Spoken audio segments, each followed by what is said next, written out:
Aujourd'hui, plusieurs options de traitement innovants sont en cours d'exploration dans le monde entier, que ce soit pour la DMLA sèche ou la DMLA humide. Dans la DMLA sèche ou atrophique, plusieurs voies sont étudiées.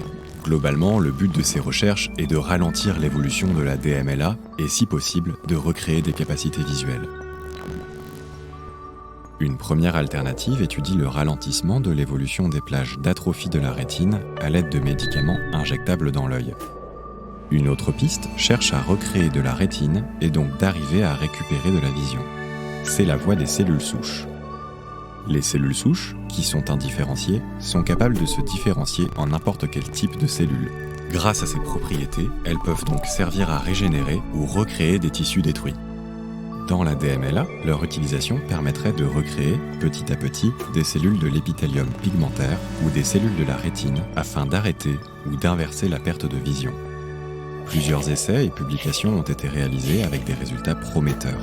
Si elle ne peut être encore utilisée aujourd'hui, l'optimisation de cette technique offre des espoirs supplémentaires pour l'avenir. La recherche concernant les traitements de la DMLA sèche s'oriente vers de nouvelles technologies. Cela consiste notamment à créer une puce que l'on dépose à la surface des zones détruites de la rétine afin de lui redonner une fonctionnalité en stimulant certaines cellules nerveuses de la rétine.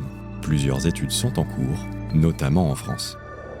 Au niveau de la DMLA humide ou exsudative, la recherche en traitement innovant tend principalement vers une prise en charge et un suivi médical plus étalé dans le temps. La première option développée permet de faire moins d'injections en créant des traitements avec une durée d'action plus longue. La seconde piste, quant à elle, permet, à l'aide d'un réservoir à traitement que l'on a implanté dans l'œil, de délivrer le médicament sur plusieurs mois. Il est possible de recharger ce réservoir avec le traitement anti-VEGF. Ce réservoir permettrait de diminuer les injections en rechargeant le réservoir une fois par an. Enfin, il existe aussi de nouvelles pistes pour des médicaments agissant au niveau de plusieurs voies cellulaires pour empêcher le développement des néovaisseaux. Il y a moins de 20 ans, la DMLA était une maladie sans recours thérapeutique. Mais aujourd'hui, elle est mieux connue, mieux diagnostiquée et la prise en charge des patients s'est considérablement améliorée. Demain, de nouveaux traitements seront disponibles afin de permettre à chacun de bénéficier d'une thérapie adaptée.